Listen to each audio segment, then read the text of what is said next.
अच्छा देखो, branch accounting में लास्ट क्लास अपन इंडिपेंडेंट ब्रांच डिस्कशन कर रहा था, ठीक है। उस पर क्वेश्चन भी किया था, राइट। वहां तक कोई प्रॉब्लम नहीं है। आज फर्दर इंडिपेंडेंट ब्रांच पे और क्वेश्चंस करते हैं, ठीक है। Few of the illustrations will start from illustration number 12। Illustration number 12 of your ICI study met.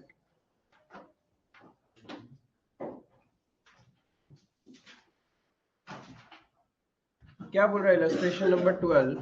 Affix of Kolkata has a branch at Delhi to which the goods are supplied from Kolkata, but the cost thereof is not recorded in the head office books. इसका मतलब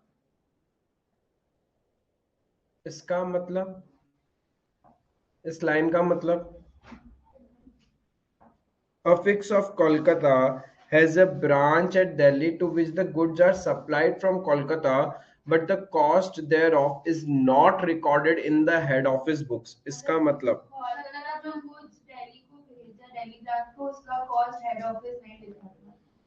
वाह, हिंदी में करके बता दिया। मतलब अपना वो बुक्स में रिकॉर्ड नहीं है बेसिकली। इसका मतलब इंडिपेंडेंट बुक्स है। इसका मतलब इंडिपेंडेंट बुक्स है। हेड ऑफिस अपना बुक्स बनाता है और दिल्ली अपना बुक्स बना रहा है। अब देखो, आपसे रिक्वायरमेंट पार्ट आपसे क्या पूछा गया है? What is the requirement part? पहले ये देखो,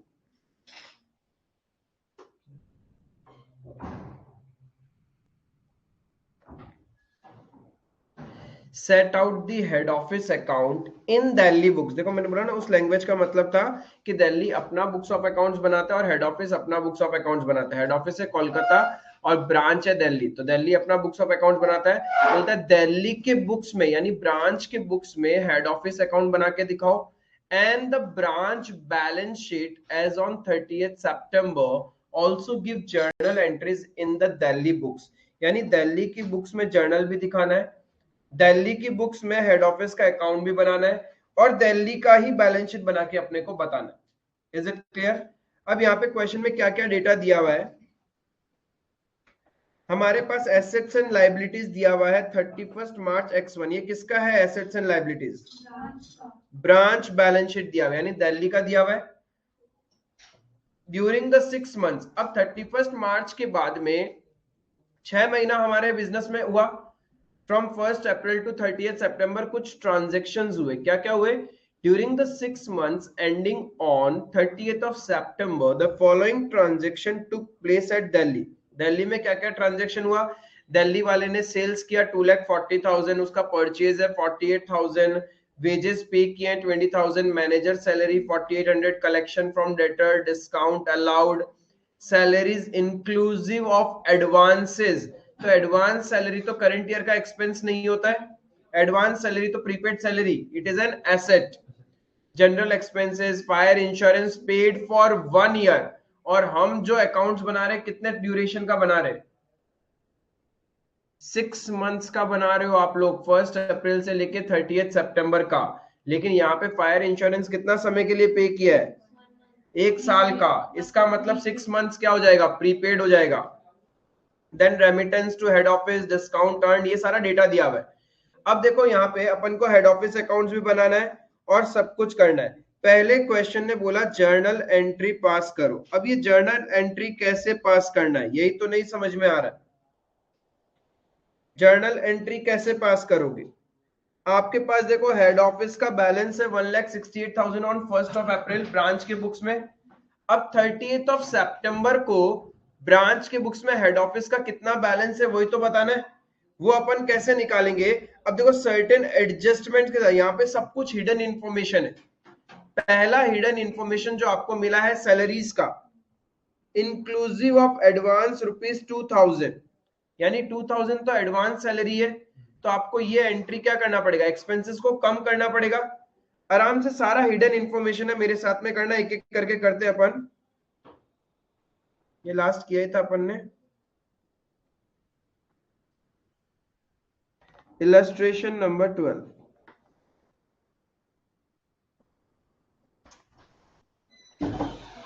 In the books of ठीक है, इन the books of Delhi branch. ये सारी एंट्रीज हम कौन सी डेट में कर रहे हैं? 30 सितंबर को जर्नल बना रहे हैं सबसे पहले।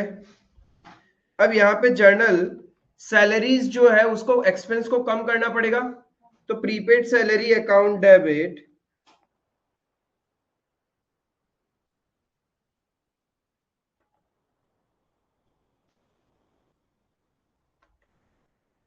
To salaries account.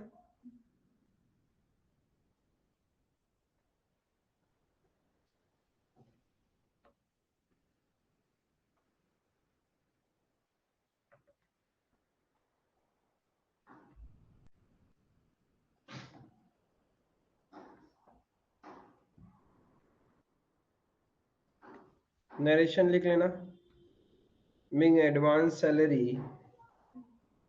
पेड मतलब एडजस्टेड। देन एक फायर इंश्योरेंस का भी तो था, prepaid fire insurance account debit to fire insurance account. पूरे साल भर का फायर इंश्योरेंस का पेमेंट है 3200, तो 6 मंथ्स का कितना होगा? 1600।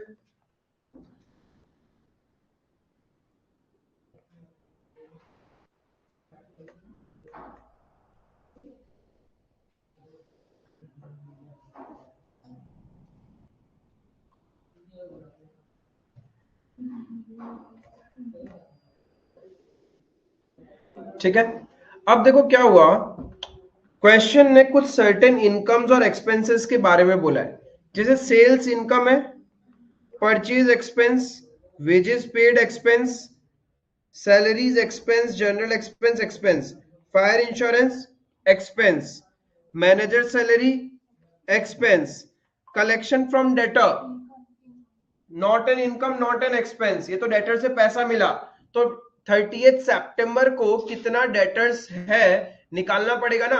आपके पास 1 अप्रैल को डेटर का बैलेंस पता है 2 लाख, फिर ड्यूरिंग द ईयर हमने सेल किया होगा। इफ डेटर से पैसा मिल रहा है, क्वेश्चन नहीं बता रहा what is cash sales and what is credit sales, it means our entire sales is credit, our entire sales is credit sales. फिर डेटर से इतना पैसा आया, तो ये तो डेटर अकाउंट बना के हम बैलेंस निकाल सकते हैं। डिस्काउंट अलाउड, ये भी डेटर अकाउंट में जाएगा, बट ये तुम्हारा एक्सपेंस भी है। डिस्काउंट अर्न्ड, इनकम है किससे मिलता है? क्रेडिटर अकाउंट से, तो उसके अकाउंट में भी जाएगा। कैश पेड टू क्रेडिटर, मतलब हम लोग को क्रेडिटर अकाउंट बना के 30 सितंबर का क्रेडिटर बैलेंस निकालना पड़ेगा। Building account, further payment 4000। Oh my God, ये क्या बोल रहा है? बिल्डिंग अकाउंट में हमने और खर्चा किया, लेकिन बिल्डिंग एक्सटेंशन क्या करते हैं हम? हेड ऑफिस पे ट्रांसफर कर देते हैं। तो बिल्डिंग में जो भी ये खर्चा हुआ है तुम्हारा, ये बिल्डिंग अकाउंट कहां ट्रांसफर हो जाएगा? हेड ऑफिस में ट्रांसफर करना है। देन कैश इन हैंड और कैश एट बैंक का एंट्री दिया हुआ है। इतना कहानी है। अब द थिंग इज दैट जब मुझे हेड ऑफिस अकाउंट बनाना है, समझना कि हेड ऑफिस, मेरे को स्पेस चाहिए जर्नल करने के लिए, ठीक है, मैं पूरा एक पेज ही छोड़ रहा हूं। जब आप लोग हेड ऑफिस अकाउंट बनाओगे, एचओ अकाउंट, 1 अप्रैल को एचओ का बैलेंस दिया हुआ है ना, लाइबिलिटी साइड में दिया हुआ है, तो बाय बैलेंस ब्रॉट डाउन 1,68,000, इतना बैलेंस था। फिर ड्यूरिंग द ईयर हमने, ड्यूरिंग 6 मंथ्स हमने क्या किया? रेमिट किया है 38,400 रुपीज। तो एंट्री क्या हो जाएगा? Head office account debit to cash account. Branch cash term तब यूज करते हैं whenever head office maintains the books of branch। यहां पे normal cash,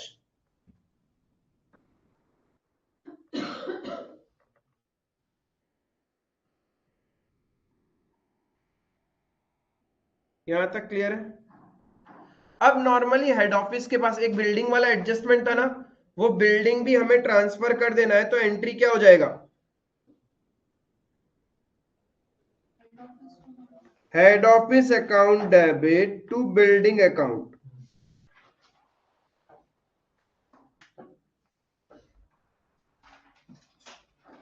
$4,000 being amount spent on building transferred to head office.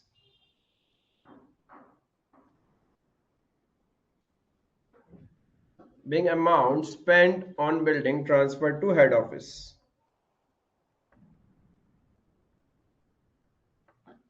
To building 4,000. अब head office में और क्या आएगा? मेरा नेट प्रॉफिट या net loss of the branch for 6 months, right? अब या तो अलग से हम लोग क्या करते हैं, इस क्वेश्चन में ट्रेडिंग पीएनएल बनाते हैं ब्रांच का और नेट प्रॉफिट नेट लॉस निकालते, बट सिंस क्वेश्चन ने पूछा है क्या, नहीं, तो अब रदर देन ट्रेडिंग पीएनएल बना के नेट प्रॉफिट निकालो, या फिर सारा का सारा एक्सपेंसेस, सारा का सारा इनकम हेड ऑफिस में चार्ज कर दो, अल्टीमेटली आएगा तो नेट प्रॉफिट ही ना। आप trading and PNL account debit to expenses करोगे, ठीक है, फिर income account debit to trading and PNL करोगे, नेट प्रॉफिट या नेट लॉस ही आने वाला है, वो नेट प्रॉफिट नेट लॉस आप हेड ऑफिस में ट्रांसफर करोगे। बेटर है मैं क्या करूं, मैं सारी इनकम हेड ऑफिस में ट्रांसफर कर दूं। इनकम हेड ऑफिस में ट्रांसफर करने का एंट्री क्या होगा? Income account debit to head office, तो मैं यहां बाय सन्ड्री इनकम अकाउंट लिख दूं या सन्ड्री इनकम्स, जितना भी टोटल आएगा वो आ जाएगा।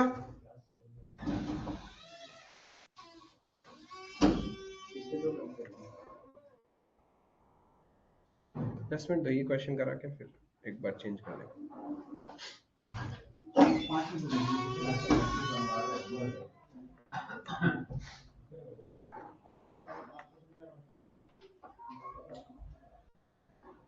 To sundry expenses,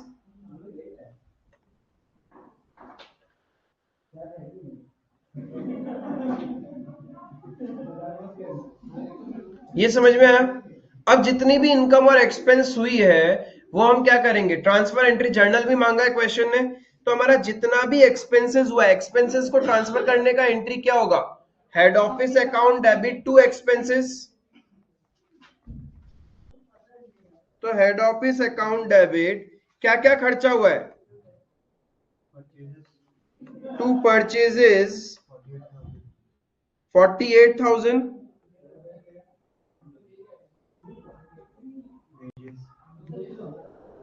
to wages 20,000,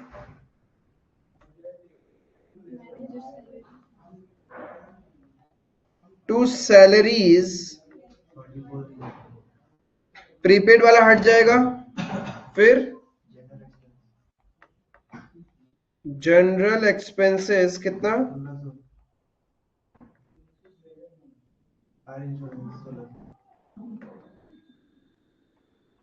fire insurance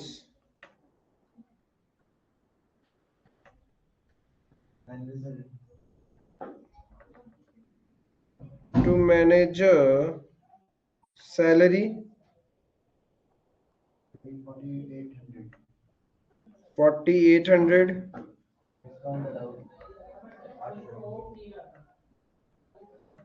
last class में भी क्वेश्चन किया था, मैंने बोला ना, या तो आप सारे इनकम और एक्सपेंसेस अकाउंट ट्रांसफर करो या फिर डायरेक्ट नेट प्रॉफिट या नेट लॉस ट्रांसफर कर दो। To discount allowed 88,400 being various expenses transferred, being various expenses transferred। अब वैसे income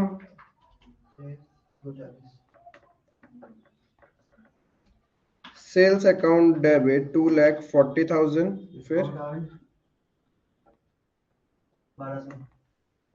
discount earned account debit 1,200, दो इनकम है, टू हेड ऑफिस अकाउंट 241,200।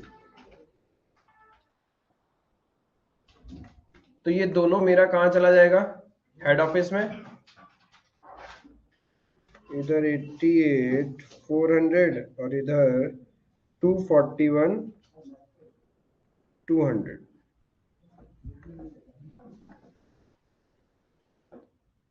यहां तक क्लियर है?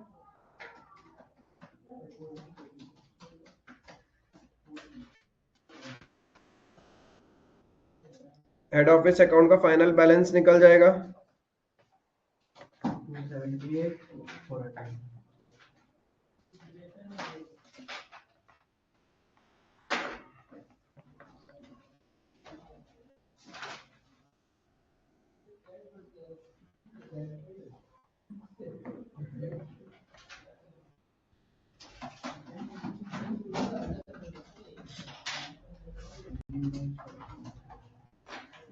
फिर क्वेश्चन ने आपसे क्या मांगा?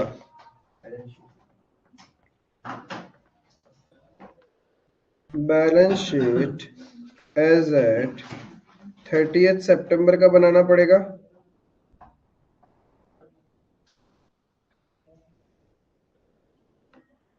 Balance sheet as at 30th September का बनाना पड़ेगा।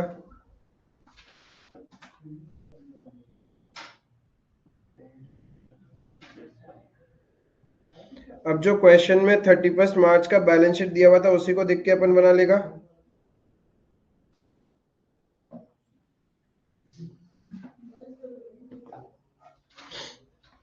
हमारे पास बैलेंस शीट में था क्रेडिटर, तो क्रेडिट पहले तो हेड ऑफिस का बैलेंस लिख लेते हैं, ये तो निकाल चुके अपन।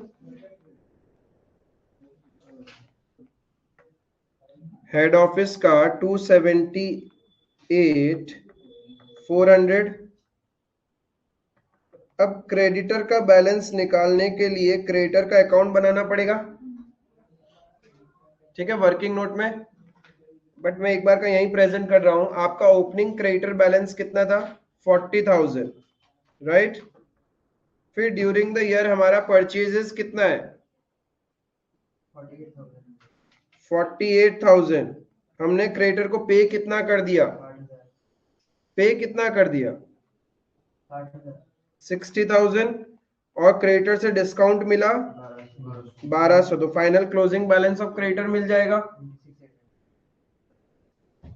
यही चीज आपको लेजर बना के शो करना है वर्किंग नोट में।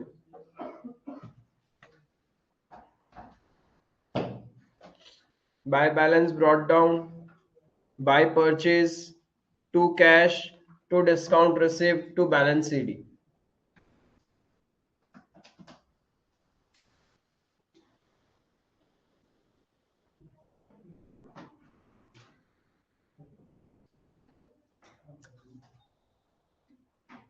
ठीक है। अब बैलेंस शीट में और क्या आइटम था? डेटर 2 लाख रुपीस के डेटर थे 1 अप्रैल को। फिर ड्यूरिंग द ईयर हमने सेल्स किया कितना? ड्यूरिंग 6 मंथ्स हमने सेल्स किया 2,40,000। ओके। फिर हमें उनसे पैसा मिल गया 160। हमने उनको डिस्काउंट भी दिया 8,000 का। तो फाइनल बैलेंस ऑफ डेटर्स मिल जाएगा ऑन 30th सितंबर।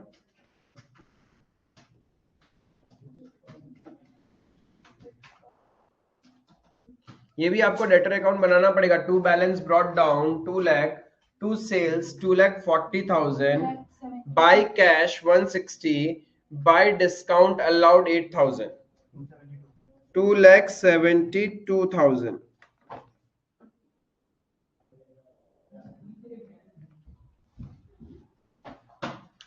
यहां तक क्लियर है?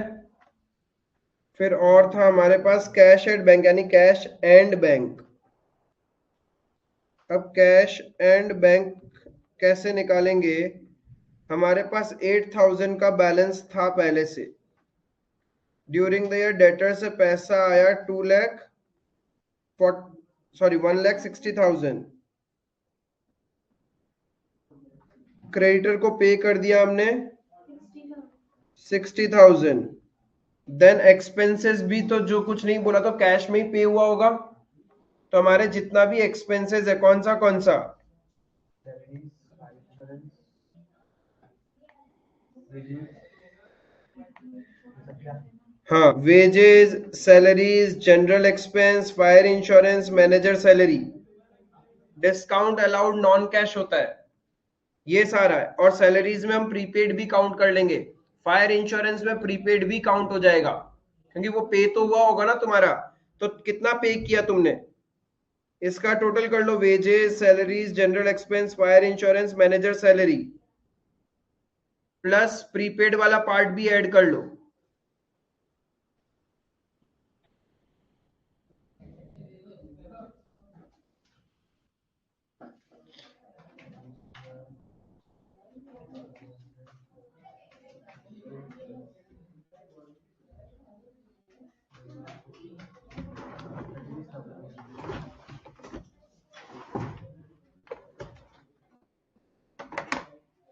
$20,000 का wages, salary 4400, 1600 general expense, 1600 fire insurance, 4800 manager salary, and prepaid salary 2000, prepaid fire insurance 1600, और बिल्डिंग एक्सटेंशन एक्सपेंस 4000।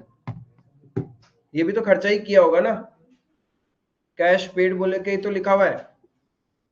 तो यानी टोटल 40,000 का एक्सपेंस हुआ आपका। तो ये 40,000 कैश एंड बैंक से तो जाएगा।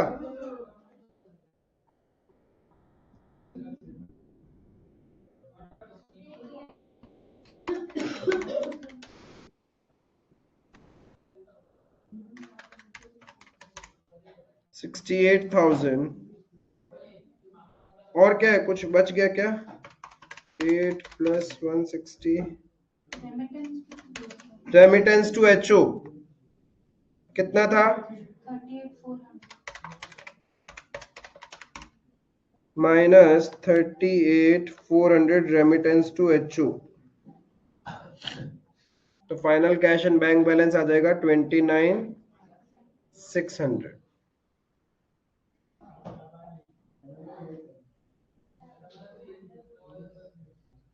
जो इधर ये दिया हुआ कैश एट बैंक फिर वो क्या है?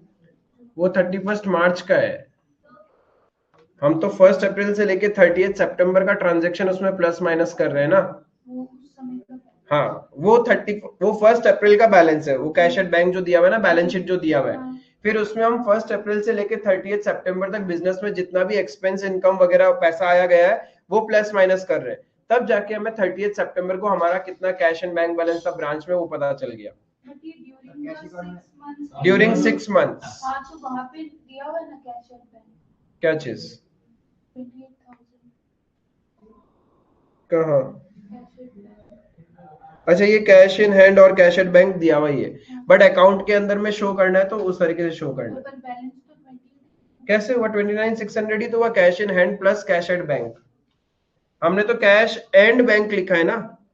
अब हमें नहीं पता ना कौन सा आइटम कैश से पे किया है, कौन सा आइटम बैंक से पे किया है, तो कंबाइन अकाउंट कर दिया कैश एंड बैंक बैलेंस। तो ये बट बनाने का जरूरत नहीं था क्योंकि हाँ, कोई जरूरत ही नहीं था इसको बनाने का, दिया हुआ तो था ही। अपने को कैश अकाउंट में बनाकर दिखाना पड़ेगा।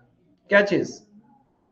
नहीं, आपका बनेगा ही नहीं अलग से कैश अकाउंट, क्योंकि आपका एजम्पशन चलेगा फिर कि आपने ये पेमेंट कैश से किया, ये पेमेंट कैश से नहीं किया। तो आप एजम्पशन लोगे कैसे? आपका अकाउंट भी बनेगा ना, तो ऊपर में हेडिंग होगा कैश एंड बैंक, और जो बैलेंस सीडी आएगा वो तुम्हारा आएगा by cash in hand, by cash at bank, अलग अलग करके इनर कॉलम में। तो आप नहीं भी करोगे, क्वेश्चन में तो दिया हुआ ही है, जरूरत भी नहीं है। और 2 एसेट्स आएगा आपका, कौन सा कौन सा? Prepaid salary, prepaid fire insurance.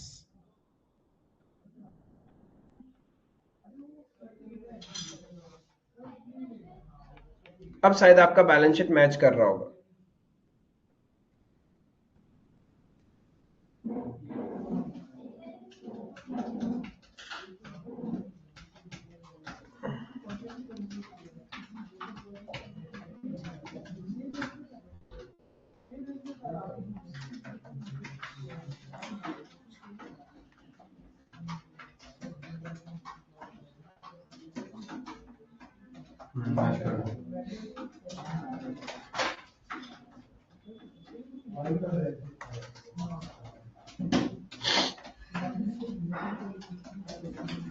समझ में आया? सर ये बिल्डिंग एक्सटेंशन अकाउंट को क्लोज किया है, तो मतलब ये जो बिल्डिंग का अकाउंट है वो हेड ऑफिस बना के हेड ऑफिस मेंटेन कर रहे हैं।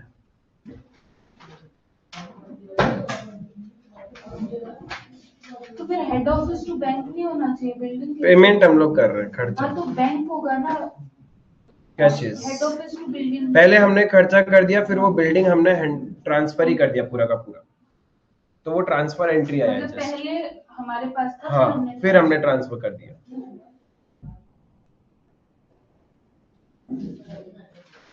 क्लियर है इस टाइप का क्वेश्चन?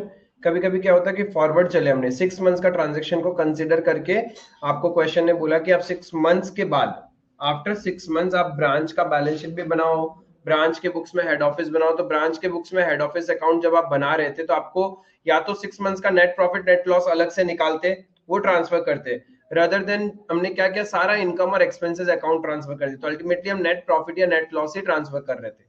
क्लियर है ये? तो this were the journal and इस तरीके से इस क्वेश्चन को करना था। क्लियर है? Ring Bell Limited Delhi has a branch at Bombay where separate set of books is used. The following is the trial balance extracted on 31st December. Head office का trial balance दिया हुआ है, ठीक है? Delhi is the head office, जिसका branch कहाँ है? Delhi head office है, ब्रांच है बॉम्बे में।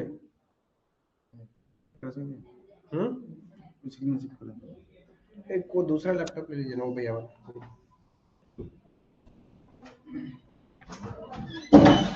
तो ये हेड ऑफिस का ट्रायल बैलेंस है अपने पास में, और ब्रांच का ट्रायल बैलेंस भी दिया हुआ है।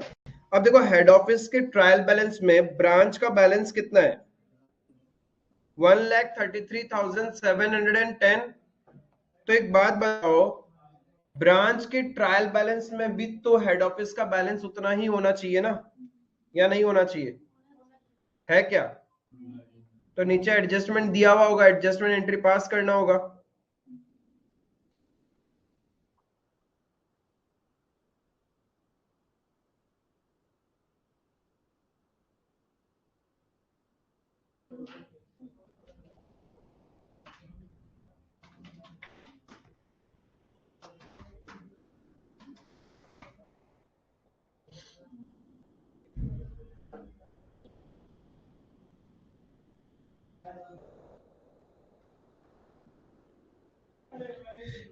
ब्रांच के बुक्स में हेड ऑफिस का बैलेंस है सिर्फ 129,010।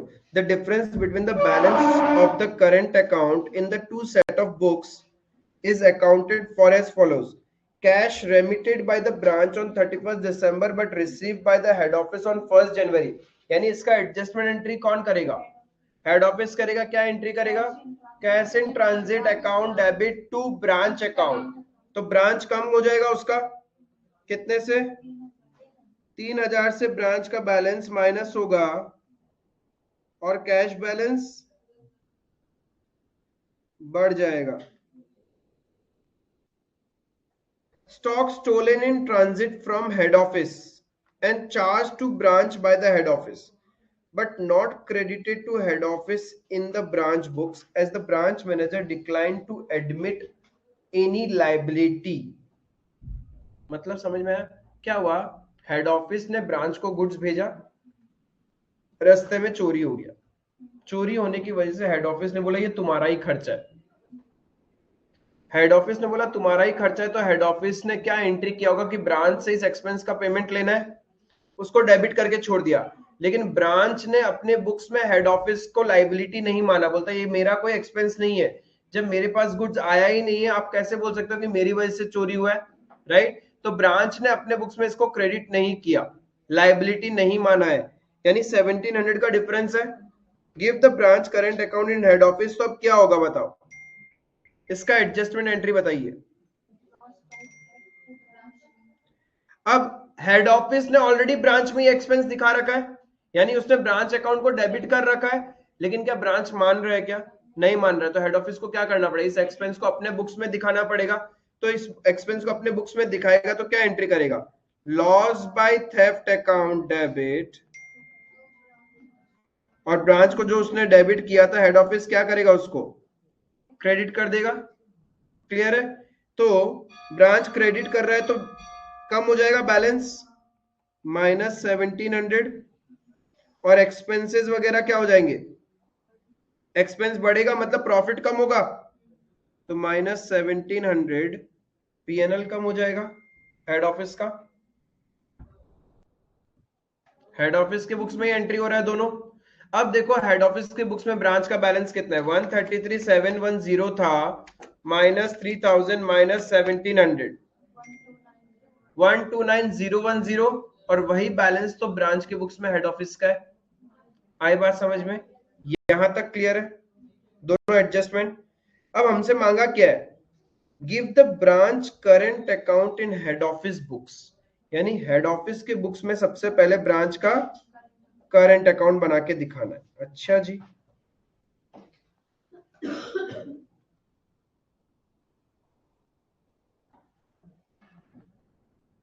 इन the books of head office कहां पे है,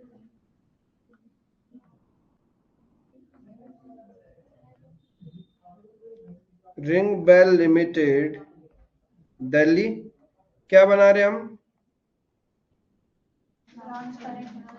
Bombay branch current account. Already Bombay branch का बैलेंस कितना है, डेबिट बैलेंस है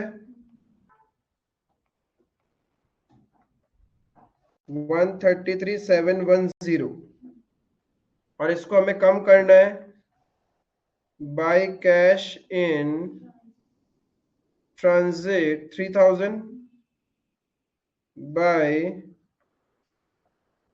लॉस बाय थेफ्ट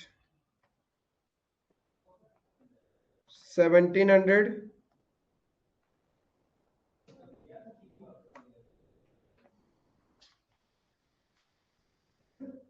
तो बैलेंस सीडी कितना हो जाएगा 129010।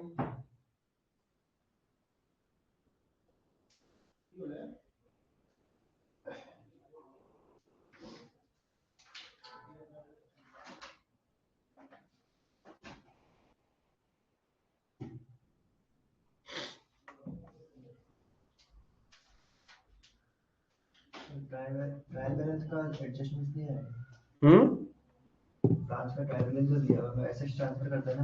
हाँ वो तो करेंगे, ये तो जस्ट हमने हेड ऑफिस के बुक्स में ब्रांच का अकाउंट बनाया ना, ब्रांच के बुक्स में थोड़ी ना हेड ऑफिस अकाउंट्स बनाए हमने।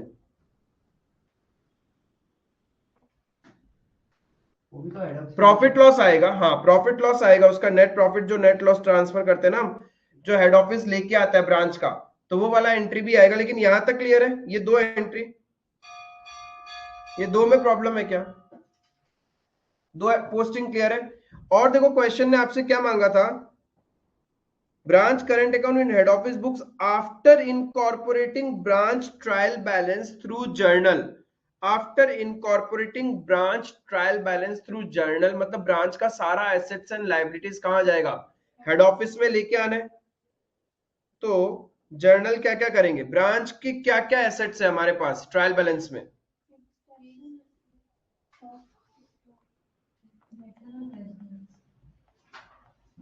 तो जर्नल जब करेंगे, फिक्स एसेट से प्रॉफिट एंड लॉस है, प्रॉफिट फॉर 2000 वो भी तो है 31,700, तो प्रॉफिट जब लेके आएंगे तो एंट्री क्या हो जाएगा, branch current account debit to profit and loss account. और क्या क्या क्रेडिट साइड में तो कुछ है क्या, क्रेडिटर था, क्रेडिटर के साथ भी वही कर सकते हैं, टू क्रेडिटर एक साथ ही कर लो ना, अलग अलग क्यों करना है, 31,700 10,400,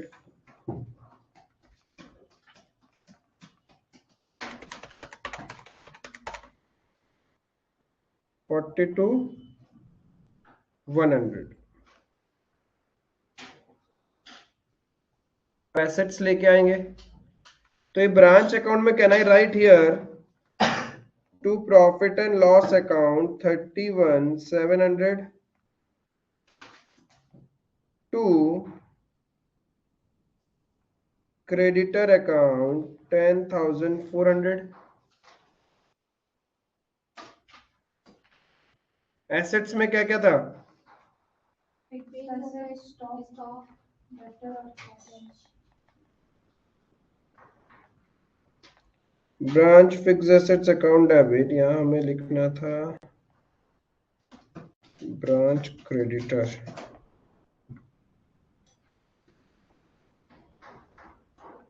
branch stock account debit,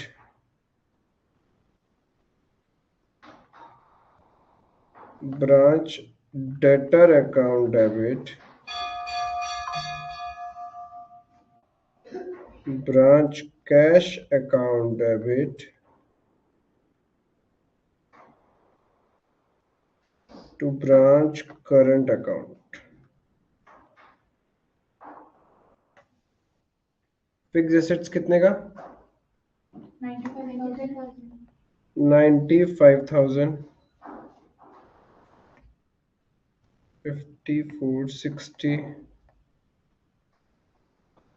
19,100 6,550। Total हो गया 1,71,000। 1,71,110 हुआ ना। तो ये इधर आ जाएगा सारा पोस्टिंग उसके लेजर में। By branch assets bye sundry branch assets, एक एक करके भी लिख सकते थे, ऐसा कुछ नहीं था कि by branch fix assets, by branch stock, by branch debtor, by branch cash.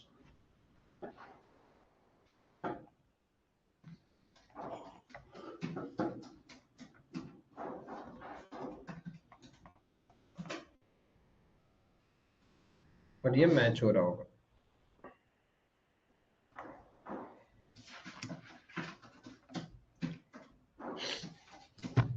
Clear है यहां तक?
क्लियर है?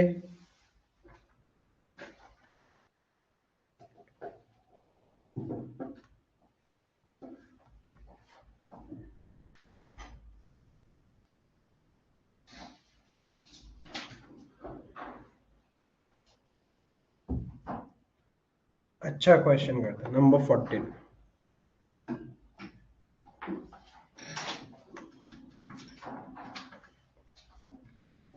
वो हो गया क्या सबका? एक बार ब्रांच अकाउंट कर रही है।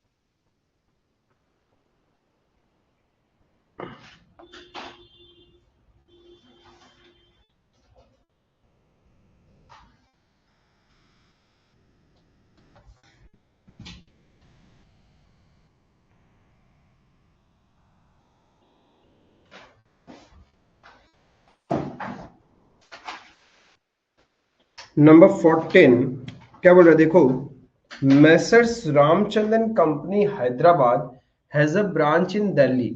The Delhi branch deals not only in the goods from head office but also buys some auxiliary goods and deals in them. मतलब ऐसा नहीं है कि हेड ऑफिस सिर्फ ब्रांच सिर्फ हेड ऑफिस का गुड्स बेचता है, इवन खुद भी कुछ गुड्स खरीदता है, उसको भी सेल आउट करता है ब्रांच में. ठीक है, Hyderabad is the head office और ब्रांच है दिल्ली में. They however do not prepare any profit and loss account but close all accounts to the head office at the end of the year and open them afresh on the basis of advice from their head office. Generally P&L account जैसा कुछ नहीं बनाते, इसका मतलब सारे के सारे ledger accounts whether it is personal, real or nominal is transferred to the head office. The fixed assets accounts are also maintained at the head office. The goods from the head office are invoiced at selling price to give a profit of 20% on sale price. यानी profit gross profit margin they दिया 20% on sales. The goods sent from branch to head office are at cost. Branch जो head office को भेजता है वो किस value पे होगा, कॉस्ट पे. From the following prepare branch trading and profit and loss account and branch fixed assets account in the head office books. यानी हमें किसके बुक्स में बनाना है, हेड ऑफिस के बुक्स में ब्रांच का ट्रेडिंग एंड पीएनएल अकाउंट बनाना है, नॉर्मल जैसे बनता है. क्वेश्चन ने ब्रांच का ट्रायल बैलेंस दे दिया.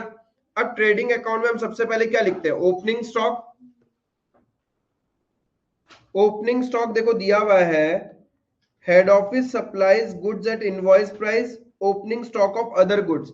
वैसे भी ब्रांच दो तरह का गुड्स सेल करता है, one received from the head office and secondly वो जो खुद खरीदता है. जो खुद खरीदता है वो तो कॉस्ट भी होगा, लेकिन जो हेड ऑफिस से आ रहा है वो तो इनवॉइस प्राइस पे है. हेड ऑफिस से जो गुड्स आ रहा है वो तो इनवॉइस प्राइस पे है, राइट. तो अब हम लोग इनवॉइस प्राइस पे शो करेगा क्या इसको,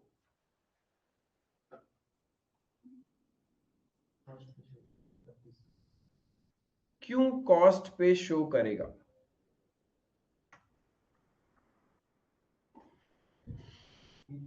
हेड ऑफिस तो अपना कॉस्ट ही देगा. यस, यहाँ पे हम हेड ऑफिस के बुक्स में ट्रेडिंग एंड पीएनएल अकाउंट बना रहे हैं ब्रांच का. हेड ऑफिस को यहाँ कोई डेटर मेथड या स्टॉक एंड डेटर मेथड नहीं है. हेड ऑफिस अपने बुक्स में नॉर्मल ब्रांच का ट्रेडिंग पीएनएल बना रहा है, तो वो तो कॉस्ट प्राइस पे ही वैल्यू निकालेगा. स्टॉक रिजर्व बाद में एलिमिनेट करो, इससे अच्छा बेटर है कॉस्ट प्राइस पे ले लो. ठीक है, तो यहाँ पे इसका कॉस्ट प्राइस कितना होगा, 20% ऑन सेल्स था ना. Profit margin was 20% on sale value. तो 4000 का 20% कितना, 800 रुपए हो गया. 4000 का 20% 800 रुपीज. तो वो माइनस कर दूं तो उसका कॉस्ट निकल जाएगा 3200. तो हमारे पास ओपनिंग स्टॉक 3200 हेड ऑफिस वाला हो गया और ओपनिंग स्टॉक अदर गुड्स का हो गया 500 रुपए का, राइट. देन सैलरीज तो पीएनएल अकाउंट में जाएगा, रेंट पीएनएल अकाउंट में जाएगा, office expense PNL, cash on hand, cash at bank, sundry debtor तो बैलेंस शीट आइटम है. सेल्स ट्रेडिंग अकाउंट में. गुड्स टू हेड ऑफिस क्या हो गया, ये रिटर्न. ये जो रिटर्न किया ये क्या वैल्यू पे है, ये कॉस्ट पे ही है. क्वेश्चन नहीं बोल दिया तो जो रिटर्न करता है वो कॉस्ट प्राइस ही हम आपको दे रहे हैं. तो ये ट्रेडिंग बैलेंस शीट का आइटम है. गुड्स फ्रॉम हेड ऑफिस 50,000 का जो गुड्स मिला है वो किस वैल्यू पे मिला है, इनवॉइस प्राइस. तो हम किस पे रिकॉर्ड करेंगे, ट्रेडिंग अकाउंट में आएगा. परचेजेस कहां आएगा, ट्रेडिंग अकाउंट में. क्लियर है यहां तक. और नीचे कुछ एडजस्टमेंट में भी है, वो देख लेंगे. पहले इतना प्लॉट करते हैं, फिर बाद में एडजस्टमेंट को कंसिडर करेंगे. तो इसको जब तुम प्लॉट करोगे तो तुम्हारा क्या हो जाएगा, ओपनिंग स्टॉक में दो आइटम है तुम्हारे पास, एक 3200 और एक 500. तो टोटल 3700 का ओपनिंग स्टॉक. फिर एचओ से गुड्स मिला कितना, 40,000. 50,000 तो इनवॉइस प्राइस है ना, 20% ऑन सेल्स, 50,000 का 20% मीन्स 10,000, वो हटा दू तो कॉस्ट प्राइस आ जाएगा 40,000। To purchases 20,000, by sales 1 lakh, by goods receive from branch या सेंड टू एचओ, कुछ भी लिख दो, 3,000। क्लोजिंग स्टॉक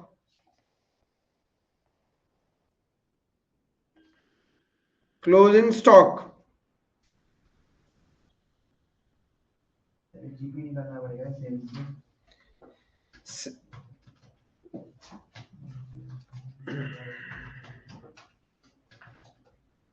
लिख दिया क्या? जीपी लिख दिया। क्यों?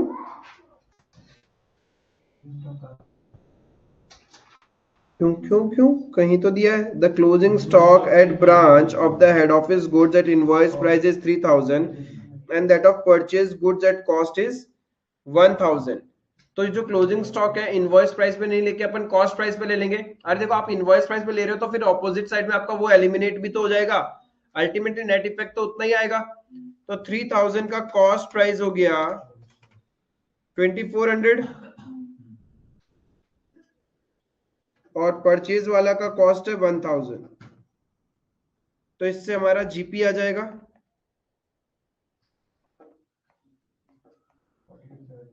42,700 इज अवर जीपी।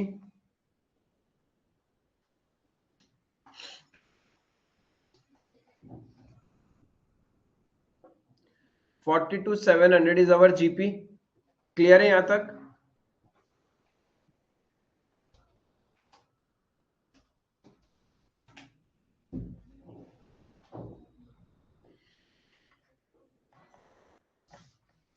पीएनएल में जीपी आ जाएगा 42,700।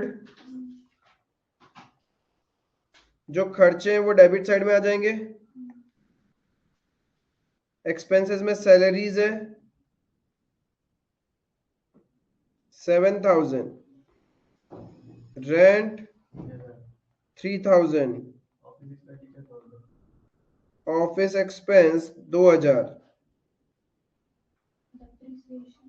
अब नीचे देखो क्या लिखा है, depreciation is to be provided at 10% on branch assets. चाहे फिक्स एसेट्स अकाउंट कौन मेंटेन कर रहा है? Head office. लेकिन डेप्रिसिएशन का एक्सपेंस कहां क्लेम होगा? वो तो ब्रांच ही क्लेम करेगा। तो फर्नीचर्स का बैलेंस था 5,000, डेप्रिसिएशन है 10% से, तो कितना हो जाएगा? 500 रुपए। 500 का डेप्रिसिएशन एक्सपेंस भी आ जाएगा।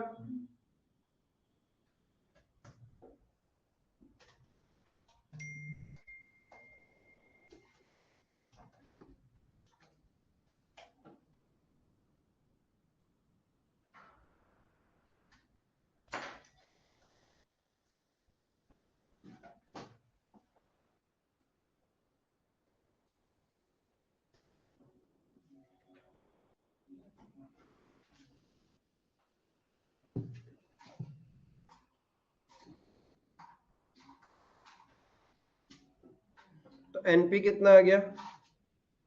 30,200।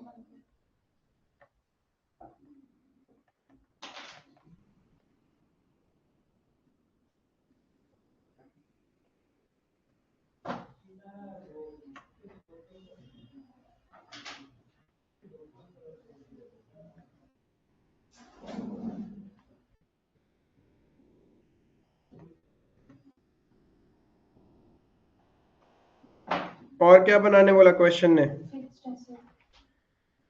Branch fixed assets account. Branch में फिक्स्ड एसेट्स ऑलरेडी कितने का था?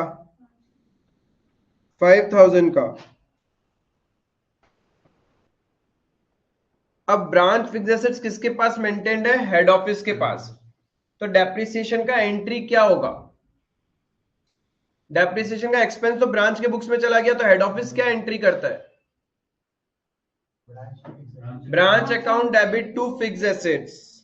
तो वो करता है बाय दिल्ली ब्रांच अकाउंट 500। हाँ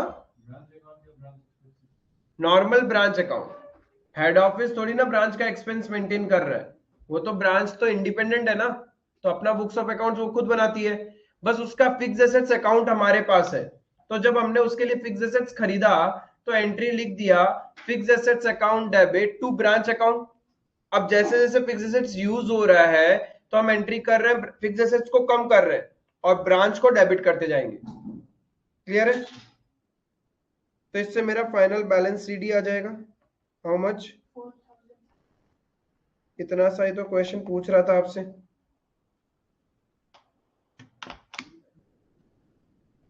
क्लियर? कोई दिक्कत?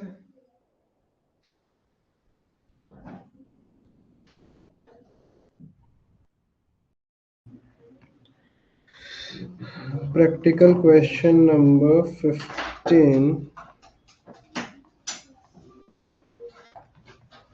Trading and profit and loss account for the year ended 31st March 1।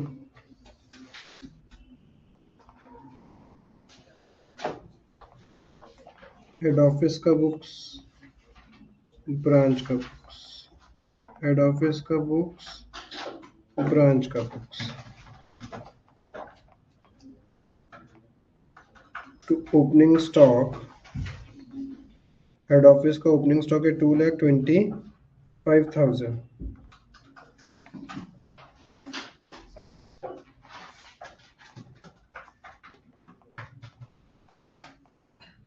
To purchases 25,50,000। Goods sent to branch cost to head office plus 80%। तो 9,54,000 में हमने भेजा है। तो buy goods sent to branch 9,54,000 to goods received from head office 9,54,000। now this is cost plus 80%, इसमें already profit included है। then sales दिया हुआ है, by sales 27,81,000 9,50,000। तो हम लोग ग्रॉस प्रॉफिट निकाल सकते हैं। टू ग्रॉस प्रॉफिट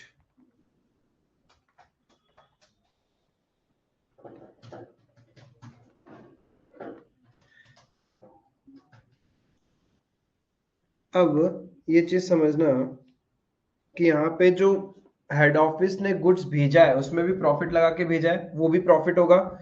और नॉर्मल जो हेड ऑफिस बाहर भेजता है, सेल करता है, वो कैसे है? The head office does wholesale trade only at cost plus 80%। Even branch को भी कैसे भेजा है? कॉस्ट प्लस 80% में, यानी overall total sales of head office. तो ये हो गया, इन दोनों में प्रॉफिट लगा हुआ है। तो 9,54,000 plus 27,81,000, this is my cost plus 80%, यानी ये 180% है। तो प्रॉफिट कितना हो गया? डिवाइडेड बाई 180 इंटू 80, 16,60,000 का ग्रॉस प्रॉफिट आ जाएगा तुम्हारा हेड ऑफिस का। बताता हूं एक बार वापस। देखो क्या हुआ, हेड ऑफिस ब्रांच को कॉस्ट प्लस 80% लगा के भेज रहा है। तो यानी हेड ऑफिस का ये जो वैल्यू है, उसने जो सेल किया, ये भी एक तरह से सेल ही हुआ, और उसने आउटसाइडर को भी सेल किया, ये भी सेल है। Now this value is cost plus 80%, यानी कॉस्ट है 100 रुपए, प्रॉफिट 80, तो सेल्स हो गया 180। यानी जब आपका सेल्स 180 होता है तो profit is 80। Now your sales is this value, तो प्रॉफिट कितना होगा? तो मैंने बोला 27,81,000 प्लस 9,54,000, तो टोटल सेल्स है 37,35,000। 180 रुपीज का सेल्स होता है तो प्रॉफिट है 80 रुपीज का। तो 37,35,000 का सेल हो रहा है तो कितना होगा? 37,35,000 divided by 180 into 80, 16,60,000 is your gross profit.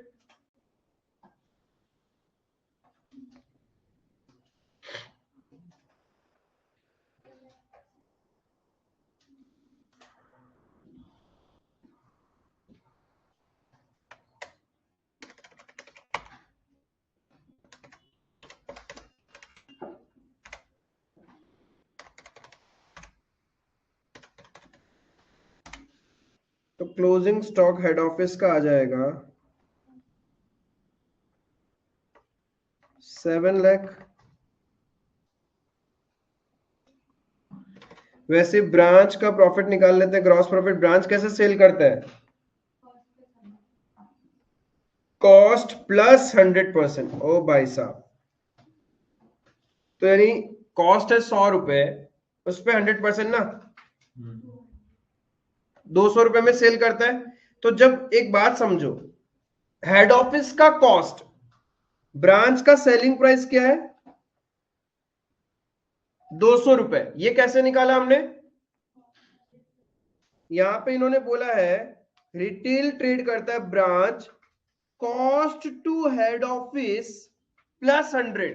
मतलब जो सेलिंग प्राइस आपको निकालना है ब्रांच का, कैसे निकालोगे? हेड ऑफिस का जो कॉस्ट प्राइस है उस पे 100%. तो हेड ऑफिस के लिए कॉस्ट प्राइस 100 रुपए, तो उस पे 100% 200 रुपए. लेकिन प्रैक्टिकली सोचो, ब्रांच के लिए कॉस्ट कितना है? जो ब्रांच के पास 9,54,000 आया है वो तो 180 है. तो यानी ब्रांच खुद कितना ग्रॉस प्रॉफिट कमा रहा है? 20 रुपीज. यानी 200 रुपए का सेल पे 20 रुपए का ब्रांच का ग्रॉस प्रॉफिट है. तो यानी 9,50,000 जो सेल्स किया है उसमें ग्रॉस प्रॉफिट कितना होगा? बोलो. 95,000. समझ में आया? अरे चीजें समझना होगा, टर्म्स. यहां पहले सेलिंग प्राइस फाइंड आउट किया ब्रांच का, लेकिन भाई ब्रांच का सेलिंग प्राइस ठीक है, लेकिन ब्रांच का कॉस्ट तो आप 100 नहीं ले सकते ना, वो तो हेड ऑफिस का कॉस्ट है. ब्रांच के लिए तो कॉस्ट वही होगा जो हेड ऑफिस से मिला है. क्लियर है? तो यहां कितना आ जाएगा?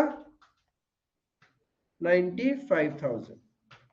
इफ वर्किंग चाहिए तो मैं यहां करके छोड़ देता हूं. 37,35,000 डिवाइडेड बाय 180 इंटू 80. और इसका हमने क्या किया? 9,50,000 डिवाइडेड बाय 200 इंटू 20. क्लियर है?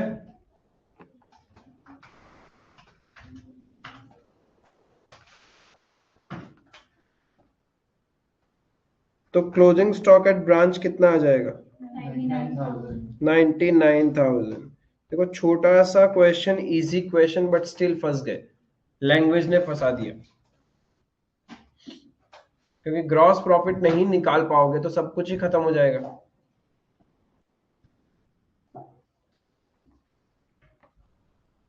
By gross profit 16,60,000, 95,000. अब खर्चे क्या क्या है?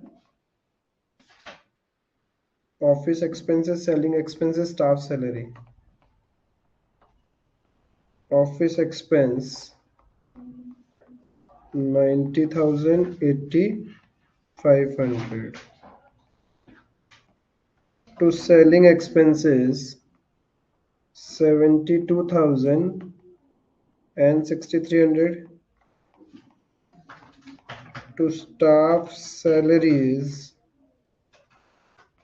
65,000 and 12,000.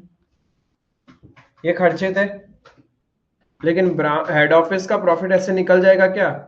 अनरियलाइज्ड प्रॉफिट हटाना पड़ेगा हेड ऑफिस के पीएनएल में. तो टू क्लोजिंग स्टॉक रिजर्व. अब इस 99,000 में ही तो प्रॉफिट लगा हुआ है ना, तो कितना आ जाएगा?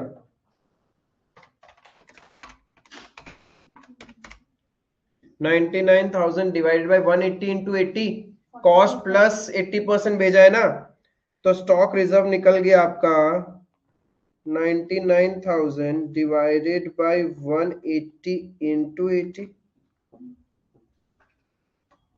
44,000। लेकिन स्टॉक रिजर्व ब्रांच में तो कुछ नहीं होगा, तो टू नेट प्रॉफिट रिवीजन नहीं करोगे तो फंस जाओगे बाबा इस चैप्टर में।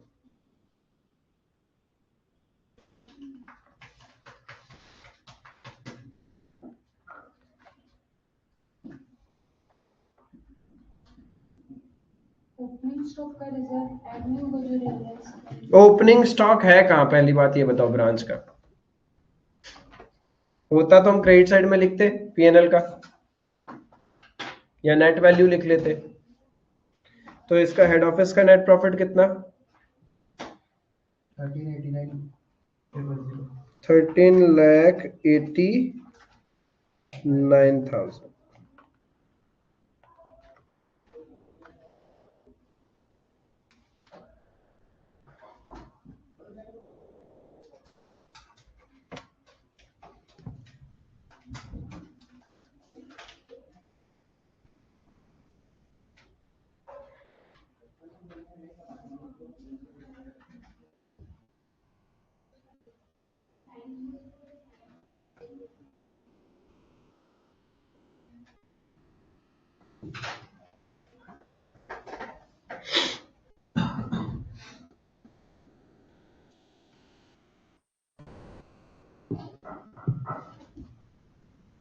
समझ में आया?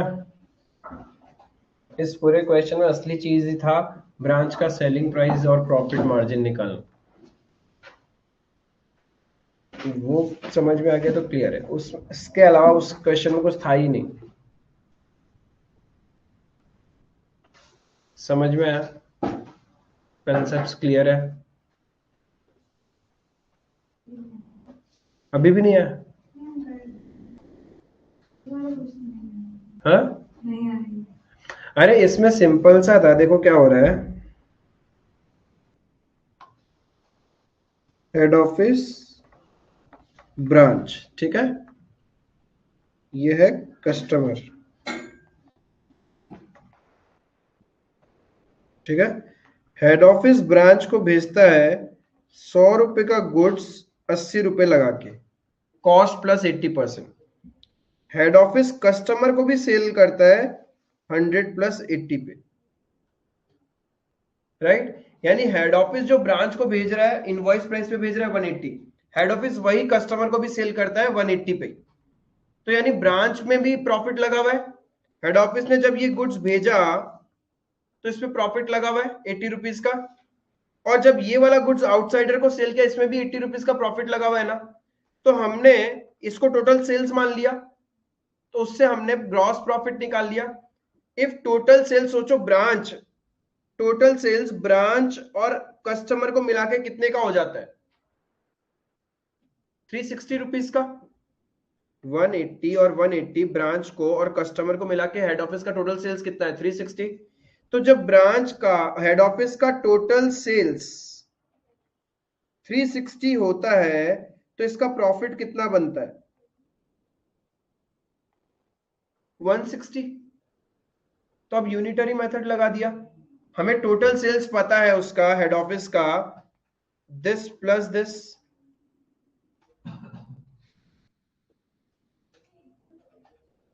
अब समझा क्या यूनिटरी मेथड? अब हेड ऑफिस का एक्चुअल टोटल सेल्स कितना है? 37,35,000। तो जब 360 रुपीज का सेल्स होता है तो प्रॉफिट होता है 160। तो 37,35,000 का सेल्स है तो प्रॉफिट कितना होगा?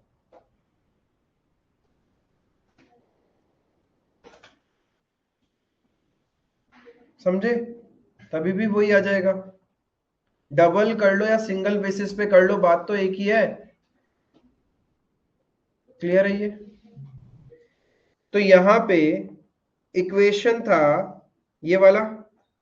अब ब्रांच कस्टमर को क्या करता है? सेल करता है।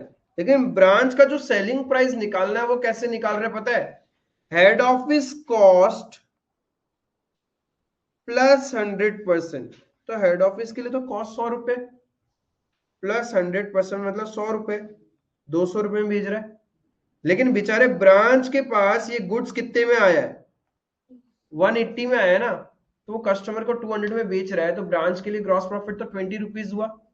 तो इस इक्वेशन को यूज करके हमने ब्रांच के सेल्स पे ग्रॉस प्रॉफिट निकाल लिया। बस इतना ही, यही तो एक पार्ट कैलकुलेशन था। और लास्ट में क्लोजिंग स्टॉक रिजर्व जो था वो हमें सिर्फ हेड ऑफिस के बुक्स में एलिमिनेट करना था। ब्रांच के पास जो भी क्लोजिंग स्टॉक निकला हमारा वो इनवॉइस प्राइस पे, तो उसको हमने स्टॉक रिजर्व एलिमिनेट कर दिया। समझ में आया?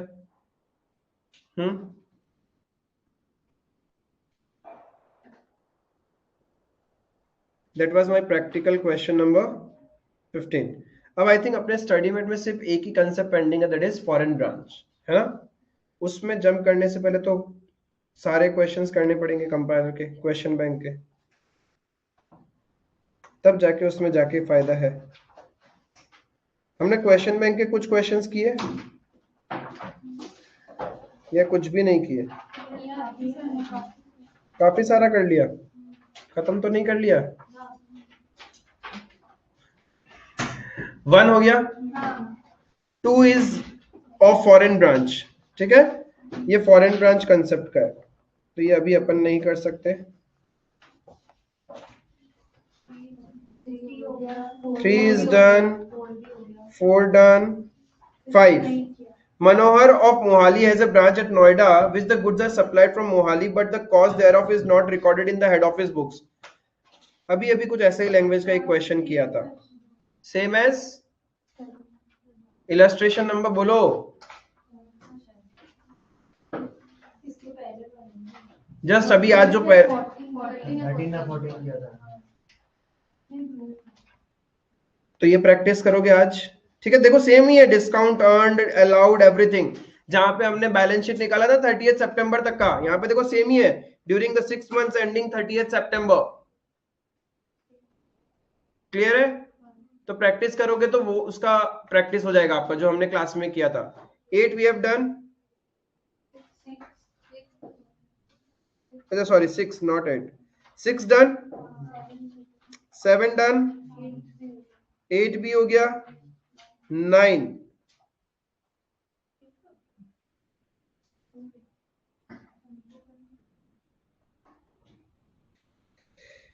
करना पड़ेगा अपने को साथ में, ठीक है। 10 इज ऑफ फॉरेन ब्रांच,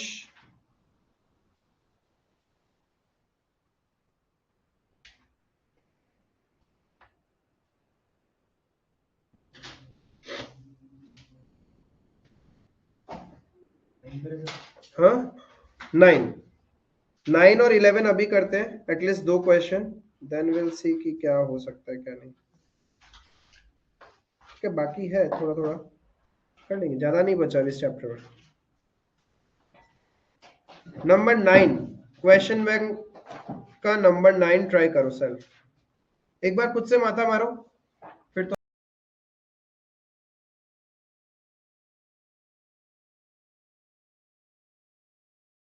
नहीं हुआ आप लोग से, चलो कोई नहीं। 30,000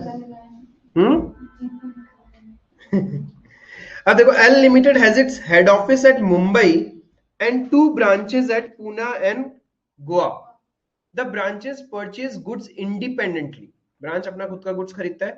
Pune branch makes a profit of 1/3 on cost and Goa branch makes a profit of 20% on sales. देखो पुणे के लिए क्या बोला, 1/3 ऑन कॉस्ट, कहना है इसे 33.33% ऑन कॉस्ट, 1/3 ऑन कॉस्ट बोलो या फिर 33.33% ऑन कॉस्ट बोलो। गोवा कैसे कमा रहा है, 20% ऑन सेल्स। अब आगे देखो क्या बोल रहा है, goods are also supplied by one branch to another at the respective selling price. मतलब पूना गोवा को भी सेल करते हैं और गोवा पूना को भी सेल कर रहा है, but at their own selling price. Poona normally sale करता है 33.33% on cost to the outside customer, उसी प्राइस पे वो गोवा को भी सेल करता है। एंड गोवा भी क्या कर रहा है, 20% ऑन सेल्स करता है, तो पुणे को भी उसी टर्म्स एंड कंडीशन पे सेल कर रहा है। आगे बोला है from the following particulars prepare the trading and P&L account of Pune branch and find out the profit or loss made by it considering the reserves for unrealized profit। अब हमें क्या करना है, profit and loss of Pune branch बनाना है, trading and PNL. अब Pune branch के पास opening stock है 40,000 का, ठीक है, नीचे कुछ बाइफिकेशन दिया हुआ होगा। Opening stock eight Pune branch includes goods of ₹10,000 from Goa. इसका मतलब जब मैं पुणे ब्रांच का ट्रेडिंग अकाउंट बनाऊंगा, ओपनिंग स्टॉक में उसके पास एक तो गोवा से आया हुआ गुड्स है, ठीक है, गोवा तो खुद का ही पार्ट हुआ ना, हेड ऑफिस के पॉइंट ऑफ व्यू से सोचो, गोवा खुद का ब्रांच, पुणे भी खुद का ब्रांच, गोवा वाला पुणे वाले को सेल किया, चलो उसने प्रॉफिट लगा के बेचा, तो इनवॉइस प्राइस कितना है 10,000, टोटल ओपनिंग स्टॉक है 40,000। तो अदर्स यानी उसने जो खुद ने परचेज किया होगा वही स्टॉक होगा उसके पास, हेड ऑफिस से तो कुछ आ नहीं रहा है, 30,000, 40,000 का ओपनिंग स्टॉक। कुछ नहीं करना। क्या चीज, स्टॉक रिजर्व कभी ब्रांच एलिमिनेट करता है क्या? स्टॉक रिजर्व तो हेड ऑफिस एलिमिनेट करेगा। क्लियर है? जब नेट प्रॉफिट निकालेंगे ना, और वैसे भी ध्यान रखना एक चीज, यहां पे आपको स्टॉक रिजर्व का एलिमिनेशन करना है, लेकिन स्टॉक रिजर्व हमेशा पीएनएल अकाउंट होता है। Stock is maintained at invoice price only. Opening stock आ गया, फिर purchase including inter branch transfer. अच्छा जी, तो टोटल परचेज है 2 lakh rupees at Poona branch, जिसमें से गोवा ने कितना सेल किया 15,000। The sale of Goa branch include transfer of goods to Pune branch at a selling price ₹15,000। यानी गोवा ने पुणे को जितना सेल किया वही तो पुणे के लिए परचेज होगा। अरे गोवा जो पुणे को सेल कर रहा है वही तो पुणे के लिए परचेज होगा। पुणे का टोटल परचेज है 2,50,000, उसमें से गोवा से कितना आया 15, और बाकी अदर परचेज है उसका खुद का 1,85,000, 2 लाख रुपए। ये क्लियर है? सेल्स, पुणे ने गोवा को सेल्स किया 20,000 में, नीचे लिखा हुआ ना Pune branch sales includes transfer of goods to Goa branch.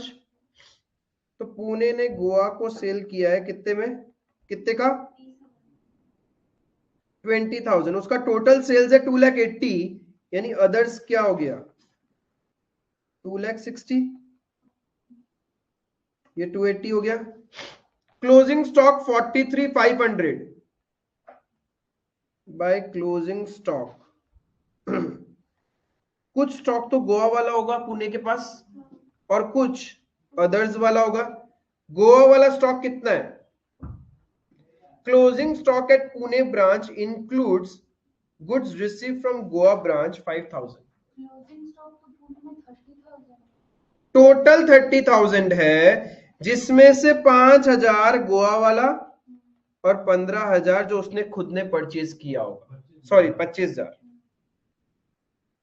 तो टोटल हो गया 30,000। ये क्लियर है? फिर चार्जेबल एक्सपेंस, नाउ ध्यान रखना chargeable expense. Chargeable expense here treated as direct expenses.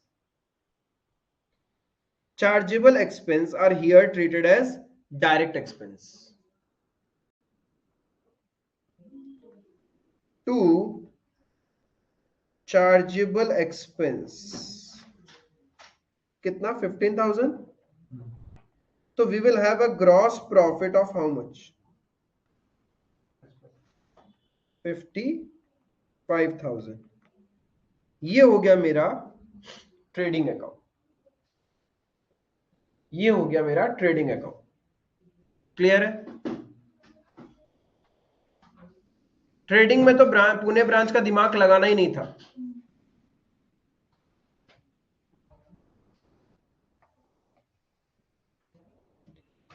अब इसी को कैरी फॉरवर्ड करो तो बाय ग्रॉस प्रॉफिट 55,000, ठीक है। अब पुणे ब्रांच के ओपनिंग स्टॉक में कुछ तो प्रॉफिट लगा हुआ है क्या? एक्चुअल में कोई प्रॉफिट हुआ है क्या भाई? बेचारा गोवा वाला प्रॉफिट लगा के बेच रहा है तो कोई फायदा हो गया क्या? वो प्रॉफिट रियलाइज होके भी कहां रियलाइज हुआ? पुणे का तो नहीं हुआ ना। तो क्या करेंगे? एलिमिनेट करेंगे ओपनिंग स्टॉक रिजर्व। अभी 10,000 में प्रॉफिट कैसे है? 20% ऑन सेल्स। अरे गोवा वाला गुड्स ही तो है, तो गोवा का प्रॉफिट मार्जिन लगा हुआ होगा, तो ओपनिंग स्टॉक रिजर्व कैसे निकालेंगे? 20% ऑन सेल्स है, बट ये 10,000 क्या है? सॉरी, ओपनिंग स्टॉक कितना? हाँ, अब सुनो मेरी बात, ये छोड़ो, यहां पे तो गलती होता है इस क्वेश्चन में। 10,000 पे जो प्रॉफिट कमाया वो किसके बुक्स में पड़ा है? गोवा के बुक्स में। तो हेड ऑफिस तो गोवा का एलिमिनेट करेगा, लेकिन एक चीज सोचो, पुणे ब्रांच ने गोवा ब्रांच को भेजा होगा गुड्स, उसके पास जो स्टॉक पड़ा है ओपनिंग स्टॉक, वही तो पिछले साल का अनरियलाइज प्रॉफिट था हेड ऑफिस के पॉइंट ऑफ व्यू से। अनरियलाइज प्रॉफिट क्या होता है? जब हम हमारे ही एक्सटेंशन को गुड्स भेज रहे हैं at a profit and that is not sold. तो पुणे ने जब गोवा वाले को सेल किया एट सेलिंग प्राइस, वो उसका सेल आउट नहीं हुआ, उसके क्लोजिंग स्टॉक में पड़ा था, तो पुणे के प्रॉफिट एंड लॉस में वो प्रॉफिट काउंट हुआ होगा, तो हमने स्टॉक रिजर्व बोल के एलिमिनेट कर दिया। लेकिन करंट ईयर में गोवा वाले ने तो उसको सेल कर दिया होगा, यानी वो प्रॉफिट रियलाइज्ड हो गया, राइट। अब गोवा के पास कितना स्टॉक पड़ा है पुणे वाला? Opening stock eight Goa branch includes goods invoice price 17,000 from Pune. अरे इसी में तो यही तो प्रॉफिट रियलाइज्ड हुआ होगा ना पुणे के पॉइंट ऑफ व्यू से। पुणे के पास जो गोवा का स्टॉक पड़ा है 10,000, इफ पुणे ने बेच भी दिया, प्रॉफिट कौन कमा रहा है? वो, अरे पुणे जो एक्स्ट्रा वैल्यू में बेचेगा वही प्रॉफिट कमा रहा है, लेकिन इस 10,000 में जो ऑलरेडी इंक्लूडेड प्रॉफिट है वो कौन कमा रहा है? वो तो गोवा के लिए रियलाइज हुआ ना। तो सिमिलरली पुणे के लिए रियलाइज प्रॉफिट कौन सा होगा? जो उसका गुड्स गोवा के पास पड़ा है। इफ पुणे के पास गोवा का गुड्स है, तो इस 10,000 के ऊपर में जितना भी उसने सेल किया होगा वो पुणे का प्रॉफिट है, लेकिन 10,000 पे जो रियलाइज्ड प्रॉफिट हुआ है वो तो गोवा के बुक्स में हुआ है ना। सिमिलरली पुणे जब स्टॉक रिजर्व का एलिमिनेशन करेगा, अपने गुड्स का करेगा जो गोवा के पास पड़ा है। तो गोवा के पास ओपनिंग स्टॉक 17,000 था, अब ये ड्यूरिंग द ईयर उसने बेच दिया होगा, तो इस पे जो प्रॉफिट है वो रियलाइज्ड हो गया, तो करंट ईयर का पीएनएल में पुणे का काउंट हो जाएगा 17,000, 33.33% on cost, that is 25% on sales। हमें तो क्या चाहिए? इफ कॉस्ट पे 33.33% है, ये तो क्या इनवॉइस प्राइस, तो कॉस्ट इससे कम होगा, तो 17,000 divided by 133.33 into 33.33333 4,250। 33.33% on cost का मतलब होता है 25% ऑन सेल्स। बता देता हूं मैं फिर से, सपोज 100 रुपए का कॉस्ट है, प्रॉफिट कितना? 1/3 ऑन कॉस्ट, तो 1/3 कितना हो गया? तो सेलिंग प्राइस ये हो गया, तो ऑन सेल्स प्रॉफिट निकाल लो, 33.33 डिवाइडेड बाय 133.33333, 25% ऑन सेल्स। तो ओपनिंग स्टॉक रिजर्व आ गया।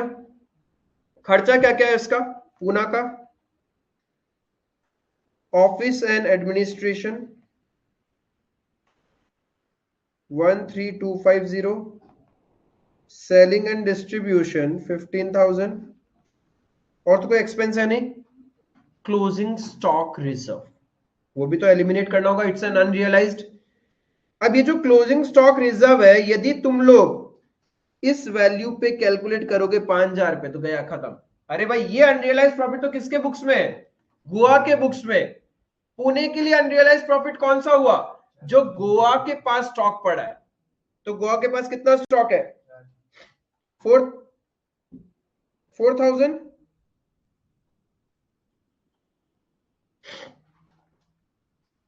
तो 4000 का 25% ऑन सेल्स 1000, तब जाके नेट प्रॉफिट आएगा आपको। कितना आ रहा है? 30,000। 30,000।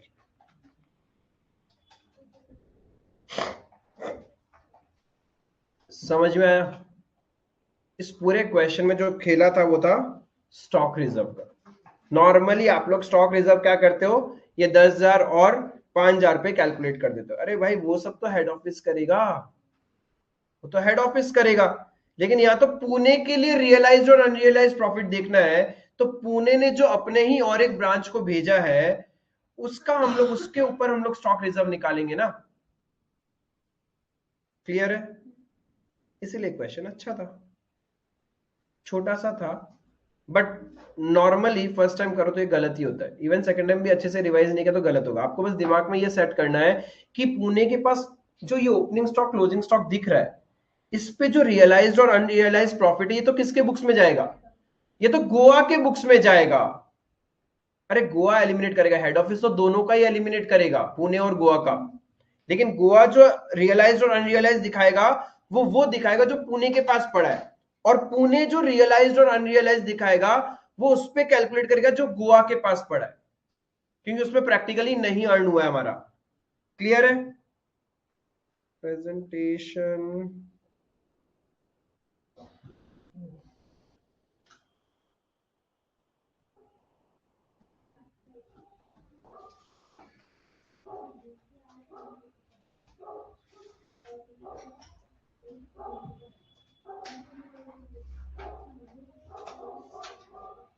क्या बोल रहा है? 11 Alpha Limited has a retail shop under the supervision of a manager. The ratio of gross profit at selling price is constant at 25%. यानी मेरा जीपी परसेंटेज कितना है?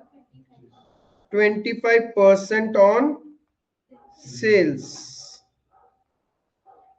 Branch manager is entitled to a commission of 10% of the profit earned by his branch, calculated before charging his commission, but subject to a deduction from such commission equals to 25% of any ascertained deficiency of branch stock. All goods were supplied to the branch from head office. OMG. From the above details, you are required to calculate the commission due to the manager for the year ending 31st of March. सबसे पहले अपन क्या कर सकते हैं? Gross profit निकाल लें। Opening stock दिया हुआ है, good send to the branch at cost, chargeable expense direct expense होता है। Closing stock at selling price दिया हुआ है, closing stock at selling price दिया हुआ है, तो अपन क्या करेंगे? कॉस्ट प्राइस निकालेंगे। अरे इस टाइप का क्वेश्चन है ना, आपने फाउंडेशन में किया था, इन्वेंट्री का जो चैप्टर था वहां पे closing stock at selling price दिया हुआ रहता था, तो हम लोग यूनिफॉर्म जीपी परसेंटेज पहले निकाल देते। यहाँ पे क्वेश्चन में दिया हुआ है, तो इसपे से कॉस्ट प्राइस निकाल लो सबसे पहले, closing stock at cost price.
कितना है? क्या किया आप लोगों ने?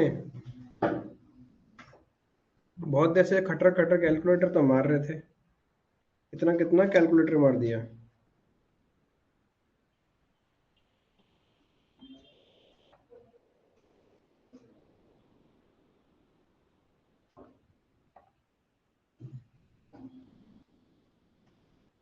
पीछे वालों कुछ कर भी रहे हो या नहीं? 92,496 था। मेरा एनपी बिफोर कमीशन आ गया 4240। एनपी बिफोर कमीशन आ गया, 4240। ठीक है। तो अब क्या करेंगे, डेफिशिएंसी को हटा के फिर कमीशन कैलकुलेट कर देंगे। अपने बाकी लोग तो वहां तक भी नहीं पहुंचा होगा। मोहतरमा, इसका लेजर बनाएगा या फिर क्या करेगा? नहीं नॉर्मल कैलकुलेशन दिखाने से ही हो जाएगा, नॉर्मल कैलकुलेशन। बाकी लोग बाबा कुछ एटलीस्ट प्रॉफिट तक तो पहुंचो। ऐसे करोगे तो कैसे चलेगा रे? हैं, तुम लोग ऐसे करोगे तो कैसे चलेगा बोलो?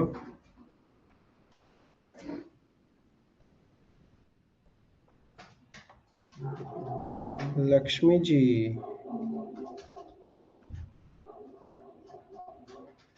थोड़ा तो सॉल्व करना पड़ेगा अपन को।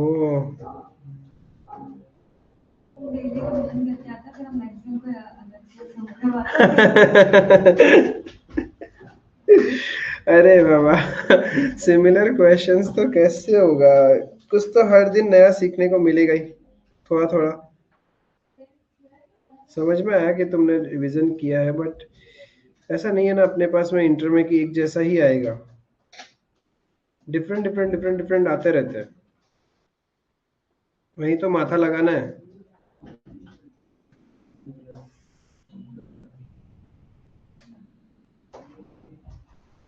डेफिशिएंसी कैसे होगा? डेफिशिएंसी यहाँ किसके बारे में बोला है? स्टॉक के बारे में बोला है। डेफिशिएंसी ऑफ ब्रांच स्टॉक के बारे में बोल रहा है।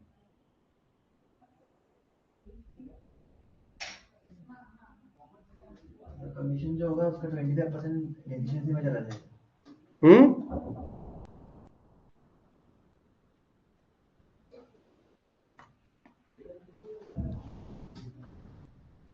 डेफिशिएंसी का 25% उसे हटा देगा। अरे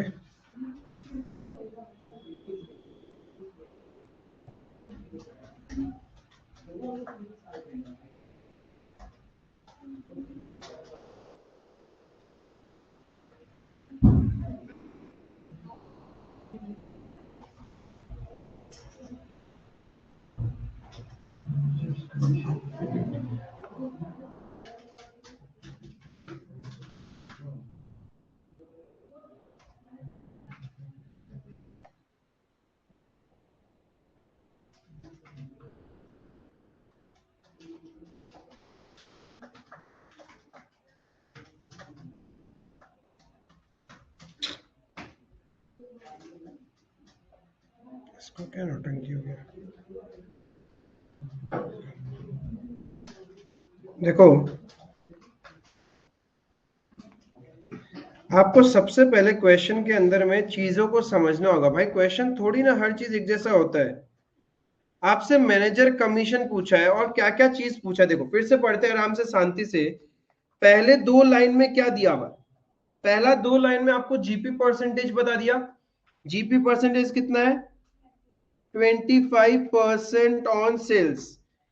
फिर नीचे जाके आपको बोला मैनेजर को कमीशन कैलकुलेट होगा, ठीक है। Branch manager is entitled to a commission of 10% of the profit earned by his branch before charging his commission but subject to a deduction। मतलब कमीशन माइनस करने से पहले, लेकिन डेफिशिएंसी माइनस करने के बाद जो प्रॉफिट है उसका 10% कमीशन आपको देना है। और डेफिशिएंसी कितना होगा?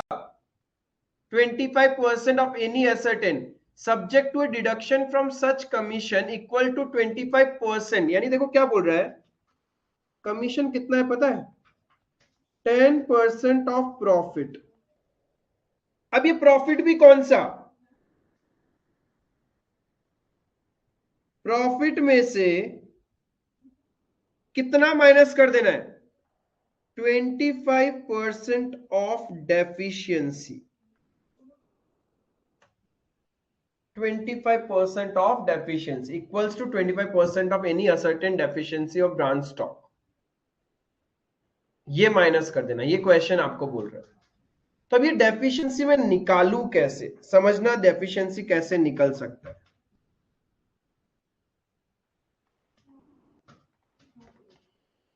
Let's tech branch stock. हमारे पास प्रॉफिट निकालने का तरीका है, तो हम डेफिशिएंसी भी निकाल सकते हैं। देखना कैसे। Opening stock at cost price दिया हुआ है, tell me the cost price. Opening stock at cost price तो दिया हुआ है ना हमारे पास में, 74,736। समझाने के बाद समझे हो। To goods send to branch, कितना कितना का गुड्स, 289,680।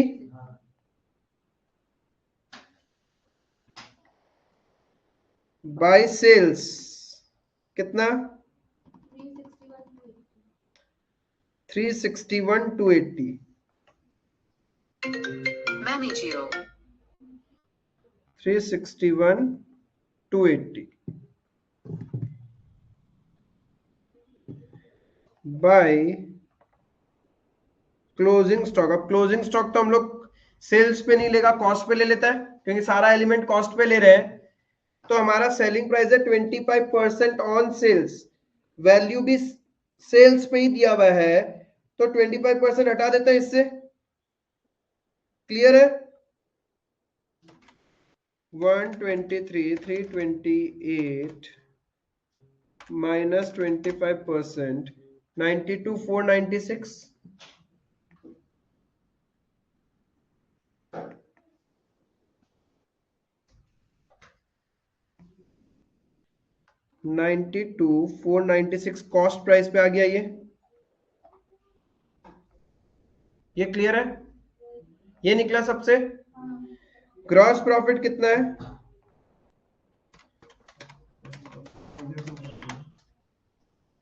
कितना, 40240 तो नेट प्रॉफिट होगा ना। ग्रॉस प्रॉफिट, अच्छा चार्जेबल एक्सपेंस नहीं डाला ना। टू चार्जेबल एक्सपेंस कितना, 49, 120, कोई बात नहीं ये भी डाल दो। तो हमारा ग्रॉस प्रॉफिट कितना आ रहा है,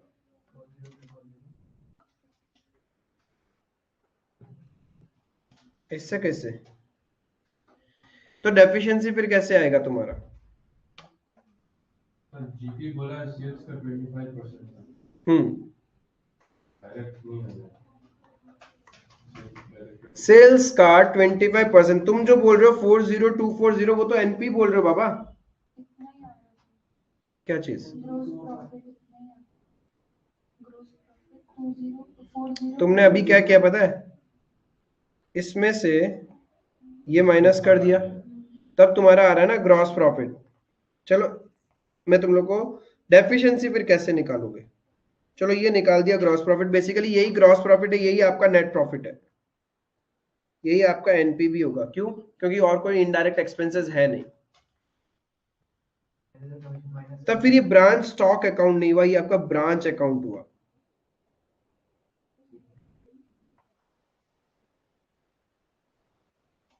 ये आपका ब्रांच अकाउंट हो गया बिफोर कमीशन।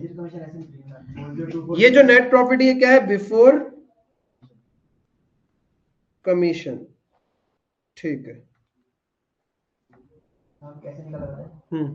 40240 से 2400 माइनस किया, 2400 37,840 आया, तो 10% किया 37,84 आया, अब माइनस 2400 किया तो 31 1384।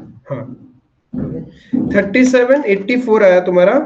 क्या चीज, 37 क्या किया, 37,840 आया। 40240 में से 2400 माइनस किया तुम। मैनेजर कमीशन का पे किया। अच्छा ठीक है, तो इसका 10% निकालना है, तो 3784 आया, पर हम लोग 2400 पे कर चुके हैं, तो ड्यू 1384 है। अप्रोच सही है।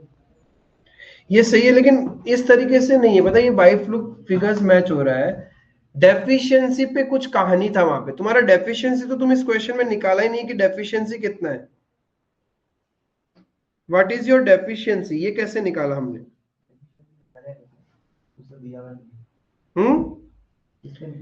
क्यों नहीं निकालेगा? डेफिशिएंसी तो निकल ही सकता है अपना। एक चीज समझो डेफिशिएंसी का, ये मेरा ब्रांच का स्टॉक है, ठीक है। ब्रांच में कितना वैल्यू का स्टॉक कॉस्ट का पड़ा है? 74,736। अच्छा ये छोड़ो, तुम लोग को ये तो समझ में आता है, opening stock 74,736 plus purchases, branch के लिए एक बार मैं वर्ड परचेज यूज कर रहा हूं, 289,680 minus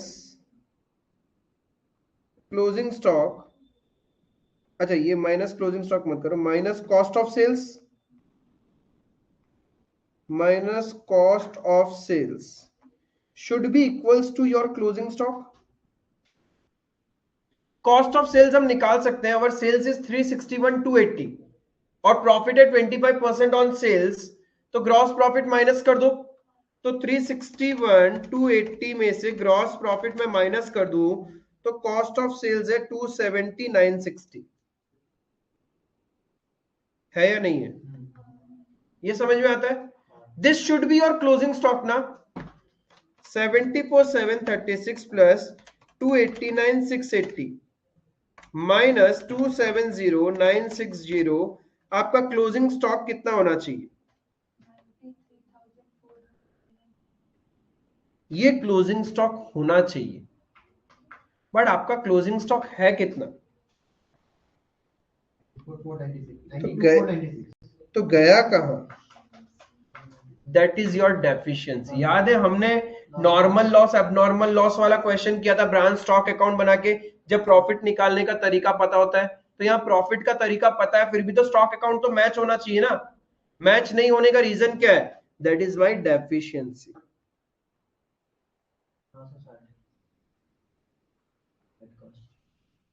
$960 cost, 960 cost. But head office के पॉइंट ऑफ व्यू से ये कहानी कॉस्ट पे नहीं चल रही होगी, क्योंकि हेड ऑफिस ने तो इनवॉइस प्राइस पे भेजा है ना। तो इसका इनवॉइस प्राइस कितना होगा?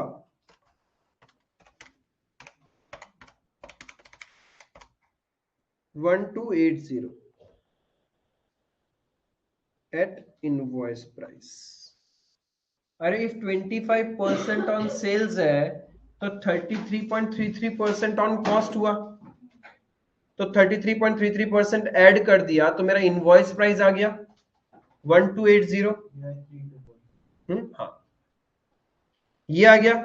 अब देखो हमारे पास क्या है, नेट प्रॉफिट बिफोर कमीशन है,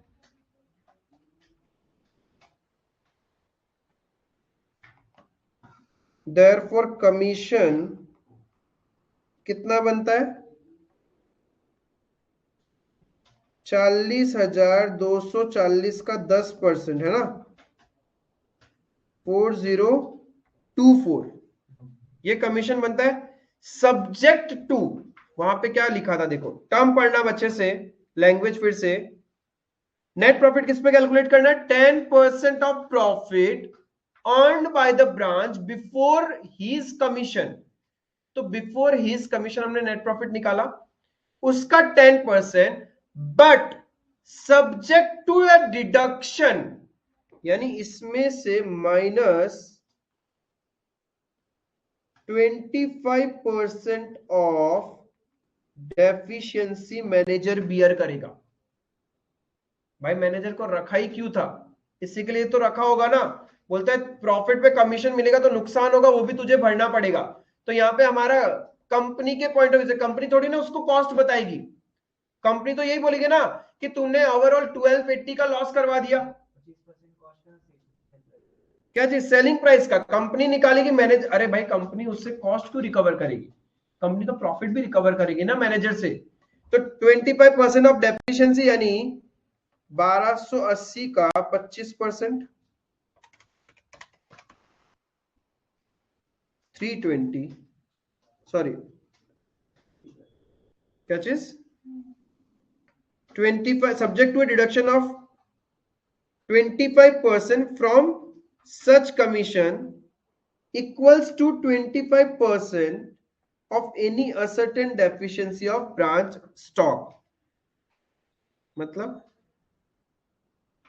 ये जो 1280 320, 240 करने से।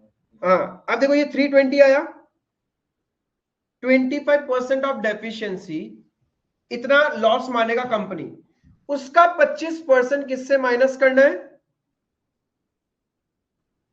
320 का 80 रुपए, मतलब टोटल ओवरऑल बियर करेगा। तुम्हारा यहां पे कितना आएगा, 320 माइनस 80 कौन बियर करेगा, कंपनी, और 75% ये देगा। इस लैंग्वेज का मतलब ये था, बहुत कॉम्प्लिकेटेड लैंग्वेज था। फिर से मैं एक बार पढ़ रहा हूं, क्या बोल रहा है, बिफोर चार्जिंग हिज कमीशन। यहां तक क्लियर है, आई होप यहां तक प्रॉब्लम नहीं है, इस लैंग्वेज तक यहां तक क्लियर है। ये वाला 10% of profit before commission, before commission जो प्रॉफिट है उसका 10% commission, but subject to deduction from such commission equal to 25% of any ascertained deficiency of branch stock. यानी ओवरऑल कितना लॉस वो बियर करने वाला है।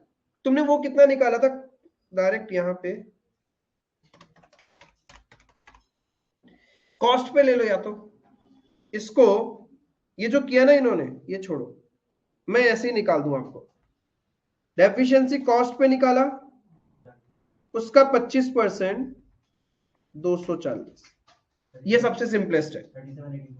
3784, ये क्या है, कमीशन फॉर द ईयर, ये कमीशन फॉर द ईयर, और कितना हम पे कर चुके already, minus paid on account, कितना पे कर चुके,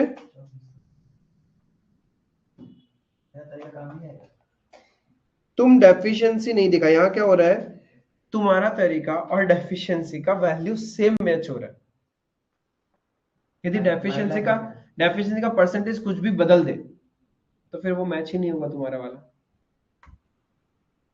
तुम जिस तरीके से किया, यदि मैं डेफिशिएंसी का परसेंटेज 50% कर दूं तो मैच ही नहीं होगा, तुम डेफिशिएंसी काउंट नहीं कर रहे। तो यहाँ पे डेफिशिएंसी काउंट करना जरूरी। तो बोलता है, कंपनी ने बोला कि भाई देख, तुझे कमीशन देंगे हम 10% ऑफ प्रॉफिट, लेकिन कंपनी का कोई भी स्टॉक में नुकसान हुआ है तो स्टॉक के लॉस का 25% तेरे कमीशन से काटेंगे। सिंपल सा लैंग्वेज, ये था, बहुत कुछ घुमाया इन्होंने। बोलना यही चाहता था कि जो भी तेरा कमीशन बनता है प्रॉफिट पे, उसमें से जितना भी स्टॉक का लॉस हुआ है वो 25% तुझे बियर करना पड़ेगा, उस कमीशन से हम डिडक्ट कर देंगे। तो जितना कमीशन बनता था उसमें से 25% ऑफ डेफिशिएंसी हमने माइनस कर दिया, तो बचा हुआ पैसा उसको एज ए कमीशन मिलना चाहिए था। उसमें से ऑलरेडी हम 2400 दे चुके, तो और कितना देना है, 1384। हम लोग 25% जो कॉस्ट निकालेंगे, फिर वही स्टॉक रिजर्व एलिमिनेशन होता, प्रॉफिट गलत हो जाता ना।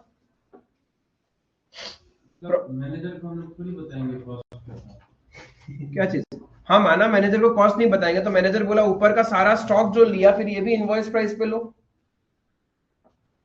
ऊपर तो कॉस्ट पे निकाला है ना, यदि तुम वो इनवॉइस प्राइस लोगे तो ये भी तुमको इनवॉइस प्राइस पे लेना पड़ेगा। समझा? तो सिंस हमने ऊपर वाला कॉस्ट पे लिया सब कुछ कहानी, तो कॉस्ट पे कैलकुलेट कर लिया। इनवॉइस प्राइस पे लेते तो इनवॉइस प्राइस पे भी हो जाता। फिर आपको क्या करना होता, ये सारी चीजें इनवॉइस प्राइस के पॉइंट ऑफ व्यू से कैलकुलेट करनी। In short, the main conclusion of the question is that कि आपको मैनेजर को कमीशन देना है 10%। उस 10% में से इफ आपका कोई भी डेफिशिएंसी है स्टॉक में तो उसका 25% मैनेजर बियर करेगा। तो हमने मैनेजर के कमीशन से माइनस कर दिया। और वो डेफिशिएंसी कैसे निकाला, नॉर्मली जैसे हमने स्टॉक मेथड में सीखा था कि जब हमारे पास प्रॉफिट निकालने का तरीका है तो क्लोजिंग स्टॉक मैच तो होना चाहिए, बट यहाँ पे हमारा क्लोजिंग स्टॉक ही मैच नहीं हो रहा था।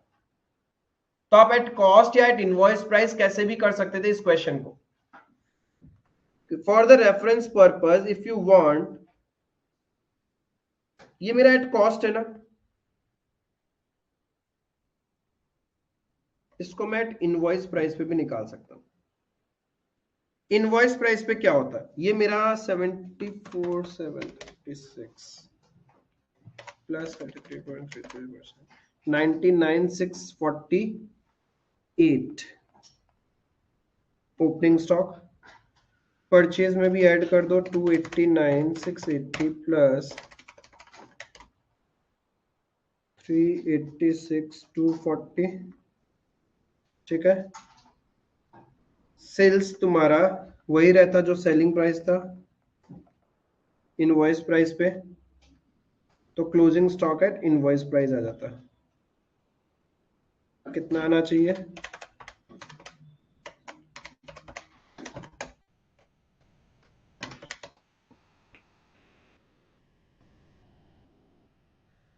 वन 124,608 होना चाहिए। तो हमारा क्लोजिंग स्टॉक दिया हुआ कितना है क्वेश्चन में, एट इनवॉइस प्राइस।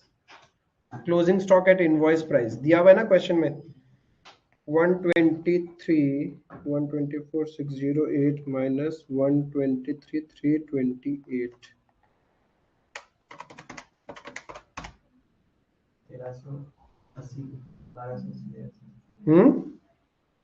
1380 होना चाहिए था ना, हाँ 1280। तो इनवॉइस प्राइस पे भी कहानी तुम्हारा निकल जाता रहा, कोई दिक्कत नहीं था।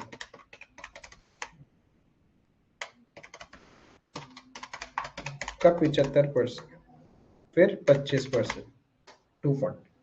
अल्टीमेटली घूम फिरा के आप, क्योंकि आईसीआई का जब आप सॉल्यूशन चेक करोगे, उन्होंने जो कैलकुलेशन किया है वो यहाँ पे किया है ऐसे, मैंने जानबूझ के ही बताया ही नहीं, इसकी जरूरत नहीं थी, क्योंकि जब आप डायरेक्ट कॉस्ट पे ही निकाल सकते हो तो इतना कॉम्प्लिकेशंस में घुसने का जरूरत ही नहीं है। फिर उन्होंने क्या किया, डेफिशिएंसी बोले तो लॉसेस हम किस वैल्यू पे रिकॉर्ड करते हैं, याद करो, नॉर्मल लॉस, एबनॉर्मल लॉस, ठीक है। जब इनवॉइस प्राइस पे गुड्स आता है तो हम लोग क्या क्या करते हैं, नॉर्मल लॉस पे कुछ भी नहीं, और एबनॉर्मल पे deficiency is an abnormal loss, उसका क्या करते थे, PNL and branch adjustment, right.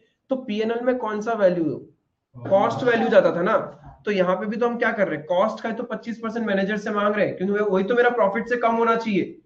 कहीं ना कहीं ये जो 4024 कैलकुलेट किया है वहां तो ज्यादा प्रॉफिट है ना, तो वो डेफिशिएंसी वाला पार्ट भी तो हम उससे रिकवर करेंगे कॉस्ट का, तो वही चीज है। तो ध्यान रखना, आईसीआई का आप सॉल्यूशन रेफर भी करो तो उन्होंने इनवॉइस प्राइस पे सॉल्व किया है, बट अपन ने कॉस्ट प्राइस पे ही सॉल्व किया।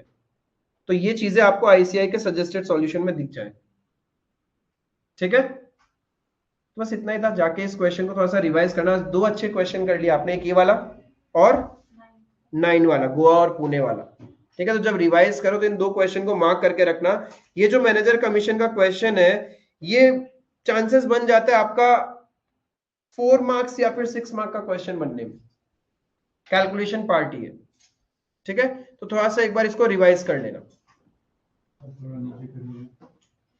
इतना ही तो है, ठीक है।